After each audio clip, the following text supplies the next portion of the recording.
Alors pour ce sujet-là, effectivement, tu as parlé de manipulation. Je pourrais me référer immédiatement à une allégorie que Platon présente dans le livre 7 de la République, l'allégorie de la caverne. C'est-à-dire, une allégorie signifie de montrer quelque chose autrement, soit par une image, soit par un récit. On peut parler de la liberté, par exemple. La liberté est représentée, en tout cas en France, par une femme, Marianne, qui est le symbole de la liberté. Mais dans le livre 7 de la République, Platon décrit la condition des hommes enchaînés depuis l'enfance dans une caverne. Et ils ne peuvent pas tourner la tête, ils sont enchaînés, mais les mains ne sont pas enchaînées, on ne sait pas pourquoi, peut-être parce qu'ils peuvent voter, comme on votait en Grèce, à la main, dans les assemblées. Mais ces hommes décrits par Socrate, dans le livre de la République, sont enchaînés depuis l'enfance et ils voient sur la paroi de la caverne des objets, des ombres d'objets défiler parce qu'il y a un mur, un petit mur où derrière ce mur, des gens passent avec comme des montreurs de marionnettes. Ils voient des ombres. Ils sont persuadés que c'est ça la réalité.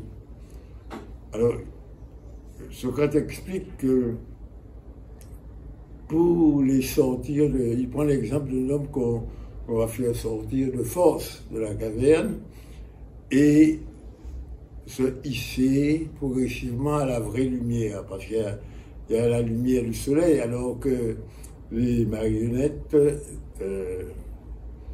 font, les montreurs de marionnettes, de merveilles, font défiler devant eux des ombres d'objets, d'animaux, de personnes, etc. Ils entendent des voix, comme s'ils étaient dans un film. Et ce n'est pas la réalité.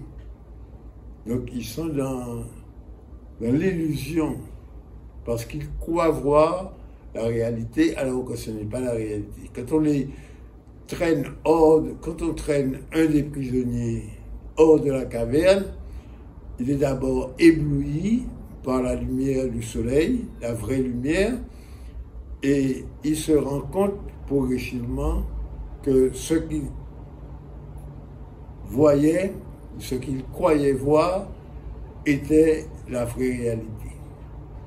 Donc, en ce sens, la philosophie nous permet de voir une autre réalité que la fausse réalité des hommes, des ombres de la caverne.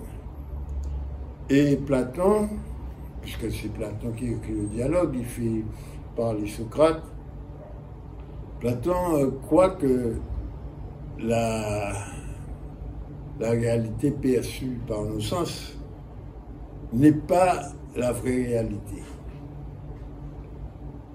La vraie réalité se trouve au-delà de la réalité, de la fausse réalité. Par exemple, dans ce qu'il appelle l'idée. L'idée d'une chose, c'est la vraie réalité qui n'est pas perçue par les sens, mais qui est perçue par la raison. Voilà la réalité. En ce sens, la philosophie nous prémunit de l'illusion. Je pourrais faire référence à un autre auteur, Spinoza, dans un appendice de son ouvrage qui s'appelle L'Éthique, premier chapitre, il traite de Dieu. Spinoza montre qu'il y a une superstition, les hommes sont parfois victimes de superstition. Il prend l'exemple d'un homme qui va voir un ami et qui est frappé par une tuile qui sort du toit d'une maison. On dira que cette tuile, c'est le hasard. Mais eux, ils pensent qu'il n'y a pas de hasard, que c'est une divinité qui a poussé la tuile et frappé l'homme. Et ils persistent dans cela. Ils croient voir la main cachée d'une divinité. Et dans la vie courante, effectivement, comme tu parlais de manipulation, les manipulateurs sont très habiles à nous faire voir une autre réalité. Mais dans la religion aussi, la fausse religion, on croit voir l'action de toutes sortes de personnes ou d'êtres qui ont un pouvoir tout à fait énorme et qui tirent les ficelles de la réalité. Nous sommes parfois comme sous l'emprise de marionnettes de la religion, l'idéologie, les idéologies fausses. Mais j'ai une question. L'homme, religion, dans religion, il y a religere. Donc, c'est un lien. L'homme se sent lié. Est-ce que l'homme n'a pas besoin d'avoir un lien qu'il juge supérieur à sa condition d'homme et qui lui permet d'aller au-delà de sa condition d'homme? Est-ce que ce sentiment d'avoir un lien avec quelque chose que l'homme estime être supérieur, est-ce que ce sentiment-là, en quoi est-il une illusion? En quoi la philosophie peut-elle nous renseigner, puisque nous partons du fait que la raison est un des éléments, une des facultés indispensables pour la philosophie, à moins que je me trompe. Non. Donc en quoi le sentiment pour un homme d'être relié à quelque chose qu'il estime être supérieur à sa condition d'homme, en quoi est-ce une illusion? Oui, je comprends très bien. Mais précisément, ce lien que nous avons avec un être supérieur correspond-il à la réalité? C'est ça le problème. Il s'imagine que les forces supérieures, des divinités, interviennent régulièrement dans notre vie, c'est-à-dire qu'ils ne font pas le lien de cause à effet. Si la tuile est tombée par la force du vent, c'est ce que une explication scientifique, ils s'imaginent que non, ça ne correspond pas à ça. Cette tuile qui est tombée, elle est tombée parce que la divinité a rempli sa mission. Cet homme devait être frappé par la tuile. C'est ça l'illusion religieuse. Alors l'illusion a-t-elle un lien avec l'imagination? Tout à fait, avec l'imagination, mais c'est une imagination qui est débridée, c'est une imagination qui nous fait voir des choses qui n'existent pas. Et nous adhérons, c'est la croyance. Et quel rapport avec la caverne de Platon? Oui, parce que dans la caverne de Platon, les prisonniers voient des ombres défiler qui ne correspondent pas à la vraie réalité des choses. Ce que Platon veut montrer, c'est qu'il faut sortir de l'illusion pour voir la réalité en face. Par exemple, la divinité n'est pas celle qu'on se représente et qui verse dans la superstition, que la divinité est autre chose. Parce que la divinité intervient quotidiennement dans la vie des hommes.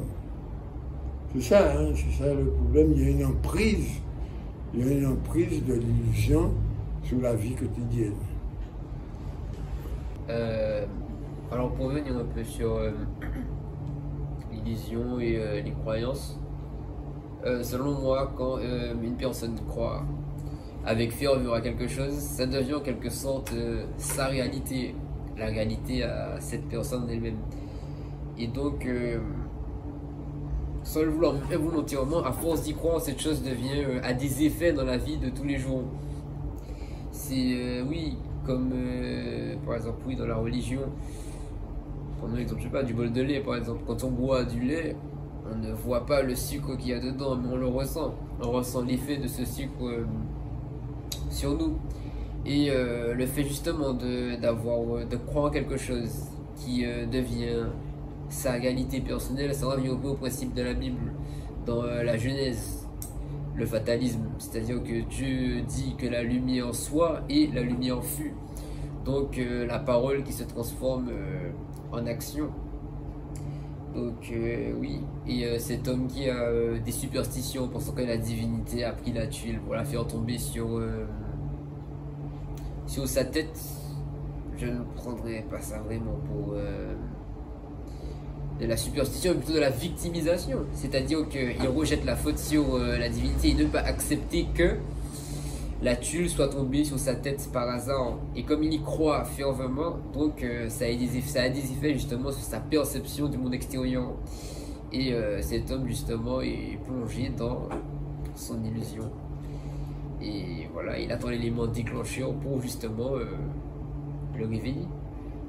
Mais est-ce que la victimisation nous laisse dans l'illusion?